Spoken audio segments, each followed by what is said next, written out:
Thank you for joining this session. I'm Subash Devkota. I am Chief Product Officer in F1 Soft.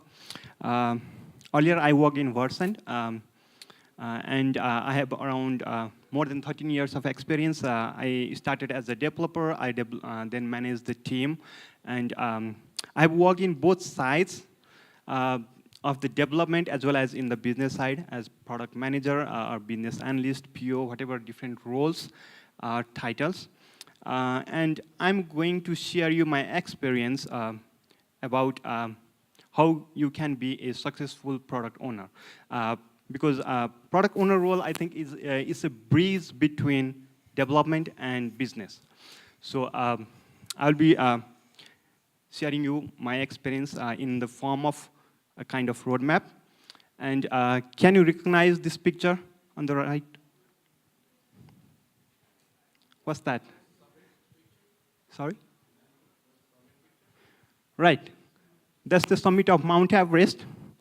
And if you have looked on our Scrum logo, you see that peak on the top, just before Scrum Alliance.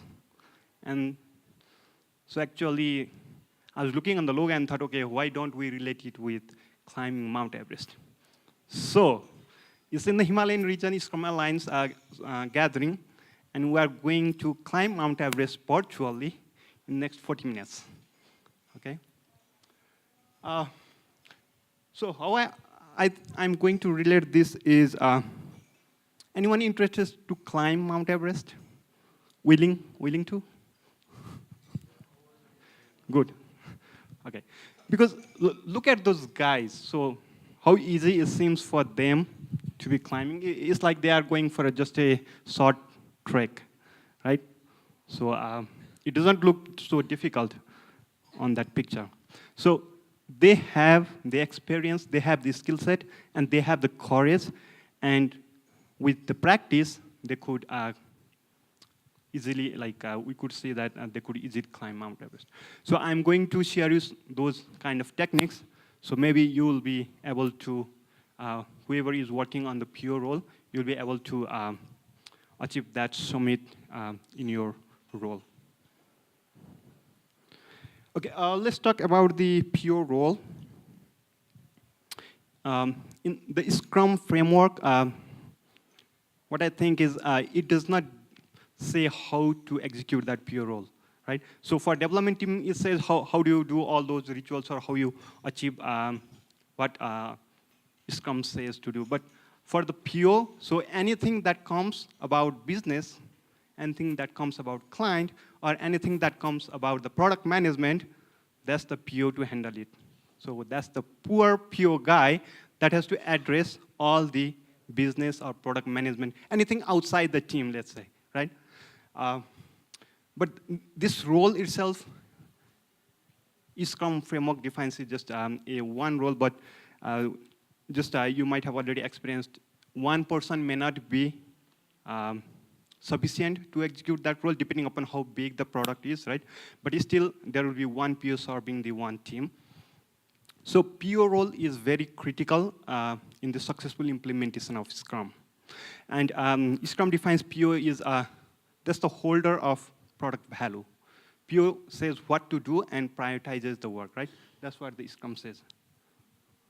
But to be a successful PO, so how can you be a successful PO?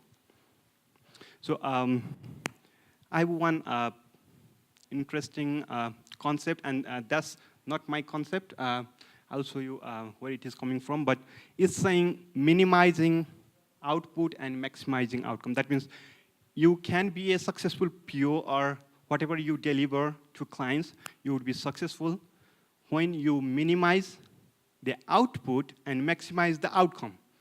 And this relates exactly to the earlier exercise that Jeff did, assigning user stories and business value. So output is actually, in relation to earlier exercise, is the story points, right? So how big effort you are applying on that output. And the outcome is the value that generates on the client. So this concept is coming from Jeff Patton from this user story mapping book. And if you are working in a PO role or a business analyst or product manager, this is a very good reading. So he defines this as in this model. So the first one, he defines, oh, that's too much light. Okay. So the first one, the now circle, so that's the current scenario for your users, right? And the later one, that's the scenario or the situation where the users would be after you deliver your product or features, enhancement, whatever you want to deliver to your users. So on the current situation, you see those the symbolic three users. One is very unhappy, second one is frustrated, and third one is confused, right? So that's the current state. And so there is some problem. And let's say you come up with your ideas, and then you turn those ideas into products or into features, or maybe small enhancements, and maybe you will be developing documentations or specifications. All those are outputs, okay? So you deliver those outputs to the user, and after you deliver those outputs, so when you release that, so the first one user, that's happy, right? Second user is okay, not sure if I got everything I needed, and the third one is still unhappy or is still frustrated, right? So that's one symbolic representation again that you cannot make everyone happy. So even if you deliver something, some of the users still may not be happy, right? So that's the practical scenario. And what it is saying is the change, you see the change of the faces from the first world, now world, to the later world. At least you see the first user is happy, second user is okay from confused state or frustrated state. So that's the outcome on the users. So you have to maximize that outcome while minimizing the output. So that means deliver very few functionalities or few features, but that should generate high outcome or high value to the user. So that's how I related it with the user stories and the business value that we did in the earlier exercise. So that first one, Jeff had said, take the first story with 1 point and huge value, right? That was the most valuable user story. So minimize the output, maximize the outcome, and this also relates to the simple efficiency formula, right? Efficiency is minimum input, maximum output. So from user side, whatever you deliver, all those outputs, right? Features, functionalities, documentation, that's input for the user. The output on the user, that's the the outcome is the output. So again, this also supports the efficiency formula that the efficiency of your delivery would be higher if you minimize output, maximize outcome. Okay? Now that's all about the concept, the basic concept of how you define to be a successful, and then the pure role. Now we're starting to Everest. Now we want to go to the base camp, right? So this is a base camp to be a successful PO. So what would be the first thing that you need for a PO? Any guesses? You need to understand the user and the business problem, right? So without you understanding user and business problem, you cannot deliver value to the users. So I kept it as a base camp because this is the minimum thing that you will need, okay? Now, how do you understand the user? You define or understand your user persona and at least document it. So user persona is a kind of representative user for your product or the problem area that you are trying to address. User persona would include information like demographics, like age, gender, geography, and then the what's the education level of the user, the profession and skill sets, and what are the goals of the user, what motivates the user, what frustrates the user, and lifestyle and personality and other information. So you can have so many information about the user, but what you would capture in your user persona would be determined by your product or the problem area you are trying to address. So just keep the information that's relevant on your product area. Okay. So here is an example of user persona. Again, I took this just as a random from Google. Now, after you understand, you explore and understand about your user, then you need to understand the business problem, right? So for the business problem, first you need to know who is the user persona, because you can have multiple user personas for your problem area or your market. So first you need to identify, okay, this is a problem for this user. And then what's the scenario that the problem occurs? And how frequently does that problem occur, and what's the impact of that problem? So for example, let me give you an example. So let's say I'm working in my office, and I get a phone call from my parents who are staying in Pokhara, and they say they need a flight ticket for tomorrow. Now, the problem here is there is no, let's say there's no any online platform for flight tickets. So I need an online platform for flight tickets so that I don't need to go outside the office, look for the travel agencies to buy the tickets, right? So that's my problem, that I need online. I need to buy tickets online for my parents, right? And the frequency of this case could be maybe it would happen monthly or rare, right? That's the frequency.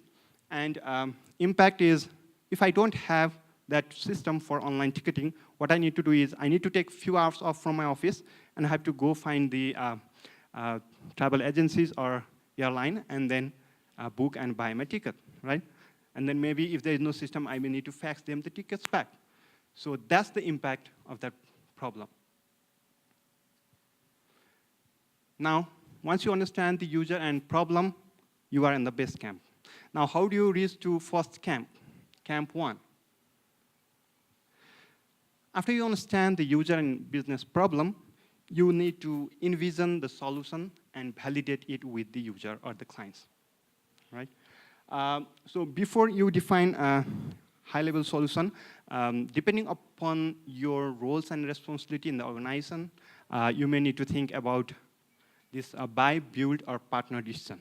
Because in some cases, there might be some solution that's already available in the market, and maybe that's one piece that you need for your product, right? Maybe you need to buy, you may make a decision to buy that portion, right? Or maybe you may need to partner with other organizations, because that organization has some portion that you need for a solution, and you need to integrate with that organization. So that could also be an option, right? And the third option could be, okay, there's no other alternatives, you have to build it yourself. So just think, if there is any new product, then you may also need to think about those alternatives before going directly to, okay, we have to develop it ourselves. Next option could be, now let's say you say we are going to build it ourselves. Again, there could be, you may have to build it as a complete new solution, or you may need to, there might be something already in your system somewhere, and you need to tweak or enhance it to make the solution. So consider this option as well, right? Now, once you consider all those things, and you say, okay, this is how we are going to provide the solution, you need to draft a bigger picture of the solution. So why I'm saying bigger picture? Any guesses? Don't go into detail. First, draft the bigger picture of the solution. Yeah, to reduce the waste. Because when you go in the bigger picture, first, that will allow your creativity, right? When you go into more detail, that will limit your creativity. I mean, the creativity for others who will be providing you the feedback, okay? And when you go on high level, you will have very less effort. That will be, you don't need to waste much of your effort. Now, after you have the bigger picture of the solution, now review it with your users or clients and collect the feedback. And then with the feedback, make changes to the solution, okay? Now here is one example that's about the Mona Lisa drawing. So, but let's say you have a client that says, I need a portrait of some woman that I can hang in the wall. Maybe let's say that's the requirement. Then it has the source number 1 and number 2. The first one is you just prepare a sketch because you don't know what the user is looking for, what the user has on his or her mind, right? So the requirement is portrait of a woman outdoors. Now you prepare some sketch of it and then show it to the client. Is this something that you are looking for? And in some cases, maybe, okay, this is what I'm looking for, but make those small changes. Or in some cases, it may be, no, that's not what I'm looking for. Maybe you are completely out of the track of what user is thinking. And then you have a discussion, and user will say, okay, this is what I'm looking for, and maybe you can make sure that the user and you are on the same, you are thinking the same thing. Okay? So this will reach you into camp 1, right? First, you understood the user and business problem. Second, you envision the solution, like the high level, how you are going to solve it, and then validate with the client to make sure that you are going in the right direction, okay? Now, camp 2, what would be the next step?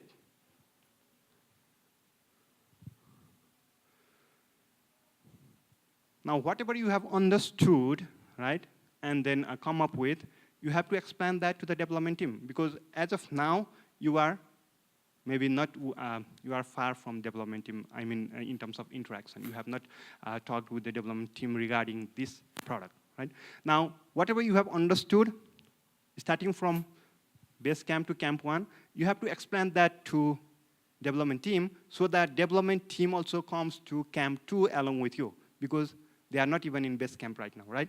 Now, to bring your development team into base camp, what you have to do? You have to explain the business problem, the context, and the business user persona to the development team. Second, you have to present the draft solution, whatever was reviewed by the client, right? So once you do this, and then development team and you are in the same page, then only all of you are in camp 1, right? Now, additional to reach to camp 2, you need to detail out the requirements, because as of now, you have very high-level requirement, right? In that example, it was just a sketch. You have to fill all the details there, right? Now, how you detail out the requirements? You have explained the high-level solution, business problem, everything to the development team. Now, you break down the requirement into, let's say, you detail out the requirement with the team together. So once you prepare the, present the draft, then development team, they will have their own ideas, and they will say, okay, we need this, we need this, we need that. And in some cases, when you come up with some solution, then development team say, okay, that's difficult to build. Maybe we can have an alternative, but our framework or our technology doesn't support that. In that case, what would you do? Let's say someone says, okay, you have a mock-up, right, of functionality, and the development team says our technology doesn't support that, or our API doesn't support that. What would you do? So yeah, you could go with the client, but before that, just look for the alternatives, right? With the existing APIs and existing technology, you have to solve the problem, right? The solution, there could be different ways. So look for other alternative. So instead of this path, maybe you can solve this way, right? And then after, maybe you can go back with the client and saying, okay, there's some changes. We are going to solve in this way and get the feedback. But yeah, first, just look for alternative and change your prototype.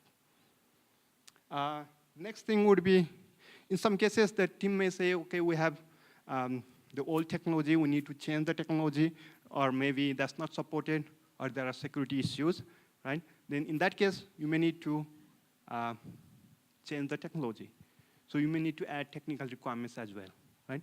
So in this phase, you'll detail out the requirements, and you'll find and mitigate the risks that was I was referring to, like if our API doesn't address, right? Or if there is some new thing that you need to research, maybe you also add that research as part of your requirement. So that will help you mitigate the risk, right? And then add the technical requirements if required. And after this, you have to document the shared understanding. Again, the shared understanding is a very beautiful term, I would say. Anyone here knows what this shared understanding means? Sorry? Shared understanding. Yeah. The shared understanding between you and the development team. That means we all understand the same thing. We are on the same understanding. No. Shared understanding itself is not an artifact. You can document it. But let's say we have a talk, right? And we agree on something. Common understanding. Yeah, let's see what it is. So this is, again, a model from the Jeff Patton's book, Shared Understanding. So in the first, you see all of them have three different things on their head, but still they are saying, we all agree. Because no one knows what the other person is thinking, right? Maybe they have a talk, and then everyone has their version of the thing in their mind, and they are saying, we all agree on this. But until you visualize what's on the mind of each of the person, you don't know if you have a shared understanding or not, okay? On the first one, all of them have different things, and they say, we all agree, and then later on, they draw what they have on their mind in the board, right? Now, they realize that, oh, we don't have the same understanding. It's actually different, right? So what's saying is, you need to visualize whatever you have on your mind, and the other person need to see what you are thinking, okay? So now you visualize that, and you know you are not on same, you don't have same thing on your mind. Now you have a discussion on the third one, and there is some change, right? Instead of square, circle, and triangle, now it's after you discuss everything, and the agreement comes to be something like a square, star or sun, what you would call, right? Now only, because everyone sees that, right? Now that's actually a shared understanding that everyone is having same thing on their mind. I'm just saying, like, maybe just a picture, right? Whatever you draw, and then you have a image, and then just keep it. So that's just to remind you in the future, right? So when you see something visual, or it could be just language, few points, bullet points, that so that you don't forget in future, right? So it's not a contract. I will come to later on, but just to document something so that when you refer back, just it will come on your mind. So this would be a big example of, let's say you have a vacation picture, right? And then if you have vacation picture even 10 years back, when you see that picture, then you will remember many things that happened on that case, right? So which is not seen in the picture. So that's maybe those, especially the visualizations, discussions, if you keep them, that will be helpful. Otherwise, you could have just few bullets. Okay? Now, this is, now all of you along with development team are on camp 2, right? So you have detailed out the requirement. Now, what would be the next step? How do you reach to camp 3? We have the detailed requirement. Now we need to plan and execute the solution, right? Planning. So first thing is you need to break the requirement into stories. The exercise that Jeff showed earlier, right? So maybe that will be helpful. I'm not going into detail on this one, but you have to break that requirement. Earlier, it was in the form of maybe a feature requirement or functionality requirement, whatever you would say the term, but that was not at the story level. That was at the high level, that this is the business problem, and this is how we are going to solve the solution, right? Now, you need to break down those requirements into stories, and then you prioritize the stories. And then prioritization would be, first, try to prioritize the one that will reduce the risk. For example, if you have to do some research, right? Or if there is some uncertainty, then address that first. After that, or if there is any technical architecture change or anything that's required as a framework or minimum thing, prioritize that. After that, the priority should be based on the user value. Whichever story generates high value to the user, or the outcome, the earlier one, whichever would make the users most happy or many users happy, so prioritize that one first. At the beginning, we should have to take the R&D part What do you mean, R&D part? Oh, yeah. Yeah. So anything that reduces uncertainty, let's say, right? So maybe you are not sure about the new technology, how we are going to develop that, or if that technology will actually address our problem or not, right? If you have to do some proof of concept, then do that first. Our client is always insecure about their choices. Mm-hmm. That time we have to sometimes prioritize that client. Yeah, but what I'm saying is if let's say client is saying, I need a solution in 2 weeks, right? Or 1 month, maybe that's a small solution. That small solution may not need complete architecture change, right? Maybe if it is a big product, maybe in next few months, then you may need to make better choice for the technology so that it will be easier and scalable in the longer run, right? So yeah, for small requirements or small investment, you may not have those technical requirements. And maybe you will go with the first story with the highest value to the users. Okay, after you prioritize the stories, you groom the stories. Now that means understand the detail about the story and have a shared understanding, again, some kind of visualization or anything. So you and the development team need to have same understanding about the scope of that story. Okay? Once you have that, then size the stories, right? And then we just size 100 stories just in earlier session, right? So that's not that difficult. Now, with sizing all those stories, you get a tentative schedule, as shown earlier. So if there was 100 user stories and the total size was 100, maybe 20 stories, and total size is 100, and if your velocity is, let's say, 20 velocities, 20 story points, so you will know that it will take 5 sprints of work. Now, in your case, maybe client is saying we need it in, I'm assuming 2 weeks of sprints, so 5 weeks would be more than 2 months, right? Now, if client is saying I need this by 2 months, so what would you do? Because you see that the story size is, total story points is 100 points, right? And then there will be feedback. You need some margin that you have to address more feedbacks. That's the core work that may change, right? Maybe if you keep 20% as margin, so 120 points. So that will take 6 sprints, so minimum 3 months. But client is saying they need in 2 months. So what would you do?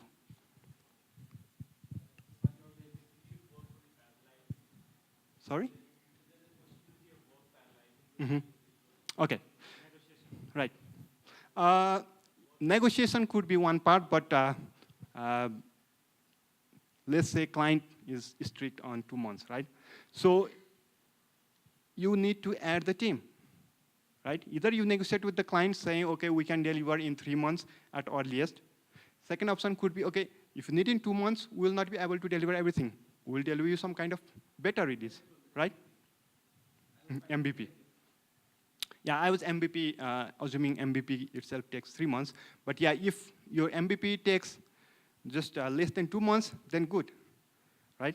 Otherwise, you have to plan multiple teams, provided the work can be shared, right? And then maybe with 2 teams, instead of 3 months, it won't be 1.5 months, but at least in 2 months, you may be able to deliver it. So if you have a strict deadline, right, so you have to add more teams. Otherwise, you go with a plan saying it will take 3 months, and maybe this is tentatively how much we can deliver, right? And then again, that will change depending upon your feedback. But on the first draft, this is the plan. If you look for 2 months, maybe half of it will be completed, right? You'll negotiate in that way. Now, after you have the high-level idea of the tentative schedule, and say you determine, okay, how many teams I'm going to have work on this product. Now, you plan and complete those stories. Now, in parallel, what I would say is you develop the required documentation. Again, documentation, when I say, it's not like 100 pages, but there will be at least minimum documentation that you have to maintain. Maybe deployment documents, like how are you going to deploy? Or there could be some technical architecture that you need to document for future maintenance. Maybe user guide, release notes, right? So whatever content is required, you need to you need to document those things in parallel of completing the stories. With my team, what I do is documentation is part of a story, right? So, and it may not be mandatory for all the stories, but whichever needs documentation, there will be a task as part of the story saying documentation, maybe 1 hour, half an hour, but they will document in Confluence, and then when you reach the end, you will have at least the content ready, then you need some formatting at the end. Okay. Again, important thing in this phase especially is the trust between the PO and the team. Now I have one tips for increasing the trust. So you should not consider a story as a contract. So it should be just a shared understanding, right? And then anything outside shared understanding, that should be created a new story. So what I mean is, let's say you had some discussion during the grooming session of the story, right? And then you discuss something, but let's say that was missed to be written in the acceptance criteria of the story, or wherever you write the details about the story. Let's say if that was missed. But if that was discussed with the team and everyone had that understanding, even if that's not written in the acceptance criteria of the story, so PO has the right not to accept that story. That means development team has to include that as part of the story, right? Regardless of what is written in the story or it was missed out. This discipline, maintaining discipline, will help you build trust with your development team. Okay? So shared understanding, respect the shared understanding and the discussion that was happened, not what is written or what was missed in the like a contract. Okay? Now we are building the product, so we are already in camp 3. Now camp 4. Actually, this 4 goes in parallel with 3 development, but I have listed it as camp 4 because we have 6 camps for Mount Everest. Okay. How do you review and refine the solution? So develop your solution in iterative and incremental way. So do you know what incremental is?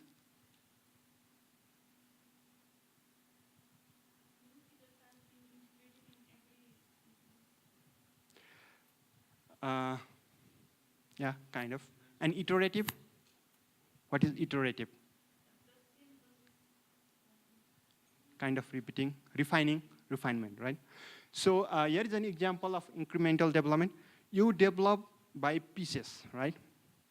The whole thing you break down into pieces and develop that piece. But when you just say incremental, you develop that piece in a complete or perfection, develop that in a perfection. So here is an example. So you develop that first portion of Mona Lisa, then like 3/4, and then the full. But on the first one, whatever that first or second quadrant, right, that is perfect. That's not a kind of draft, right? In iterative way, you develop the whole thing, but you keep on refining, right? Incremental pieces, but perfection. Incremental means you develop the whole thing, maybe a framework, but you will go on refining. Now, what I'm saying is you have to mix both of these. You have to plan and execute in an iterative and incremental way. Because if you are building a very big product, so first you have to maybe build module by module or by certain workflow, complete workflow, or maybe complete for one user persona and then go for next user persona, right? Now, you are dividing it into pieces. Now, within that piece, you have to go iterative. First, go with a draft, right? Then review it with the stakeholders and the clients or users, collect the feedback, and then refine it. So, and when you break down the requirements and plan them in the sprint, you have to plan in that mindset, that thing on your mind, right? Because let's say I said earlier like 100 points, but there might be increment of 20 points on the feedback. So you need to think that we are going to collect the feedback, refine it, so there will be more stories added, right? And if you have worked with the similar product or similar client, because many feedbacks will depend upon the client, right? So some clients may be silent, some clients may have too much feedback. So with your experience with clients, you need to estimate certain points for your feedback and review. So that's what I'm saying. So the incremental and iterative is not increase the cost of time. Yes, of course, but that should maximize your outcome, not the output, right? Or maybe there will be more effort, maybe there is less output, right? But that will help generate higher value on your user. So it will depend upon, first, yeah, your leaders should have that mindset, but before that, we need to show the benefit of this, right? So they need to see what's the benefit of doing this. So maybe you could do just one experiment or at least on the one product and show the value that we are getting feedback from the clients and addressing it. And then after you release the product, then your client will be satisfied, or there will be less feedback, there will be less maintenance after support, right? So maybe if they don't go with the theory or those lectures, then you have to show them with experiments. I would say that, right? Just go with very small project and show them how that goes. Now, you have to review the solution after every sprint, right? Collect the feedbacks and then prioritize the review feedbacks. Again, there might be too many feedbacks, so you have to prioritize the feedback, saying, okay, this is on the low priority, or this does not have value. Maybe someone have some idea, but they, again, with relating to earlier exercise, so it might be too big to develop, but less value. In that case, you may say, okay, we are not going to do this, right? But even if within the storage or feedbacks that you are going to accept, you will have to prioritize when you are with those stakeholders. Now, after you prioritize those feedbacks, you have to adjust your product backlog based on the review feedback, right? So that will add some work, of course, but that's the kind of refinement and feedback and the customer value you will be adding. Yeah, so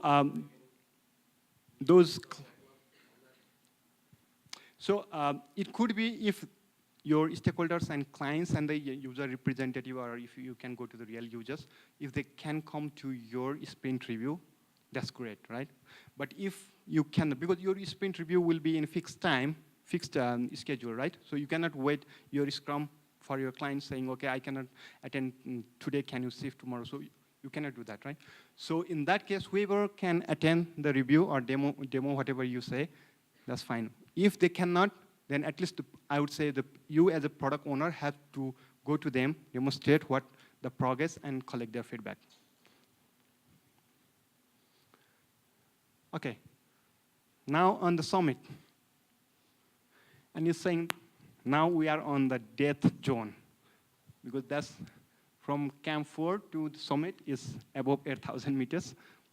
So now we are going to release it. That's why we are on the death zone.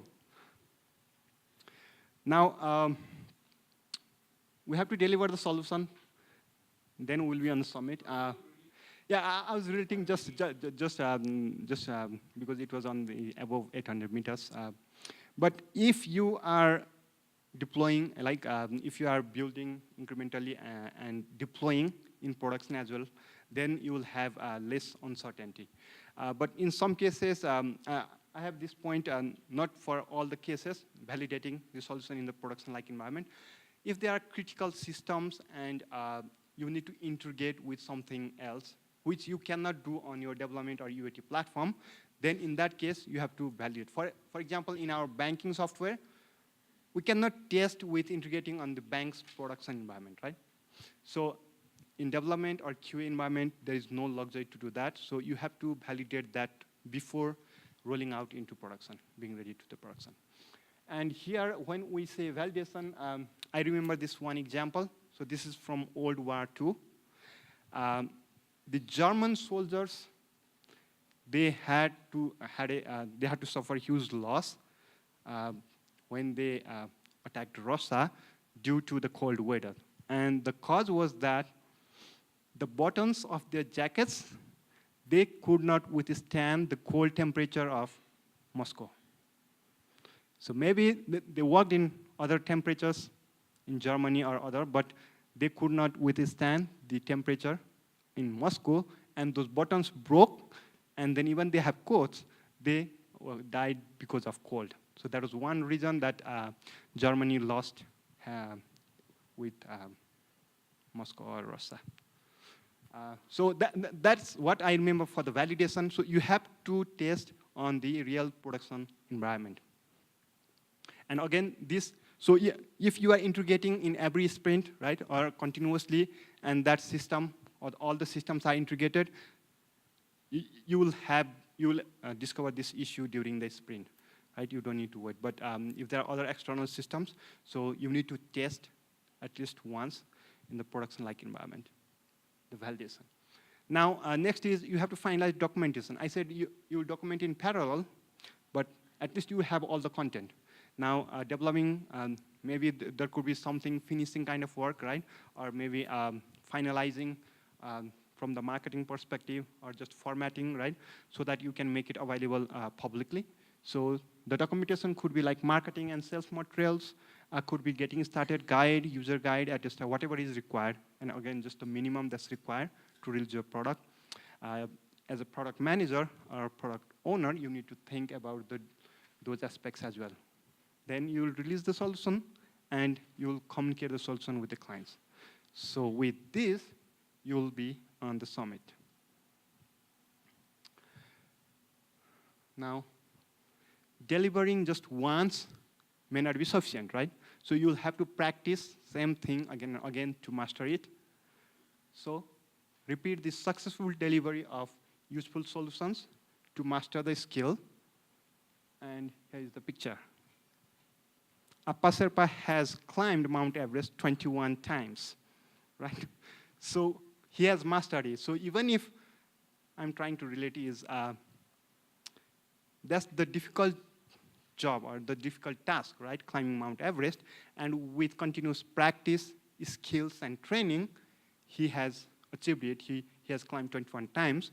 So with practice, we should also be able to deliver the valuable solutions to our clients, and you would be a successful PO. Yeah, that's all about my slides. Any questions?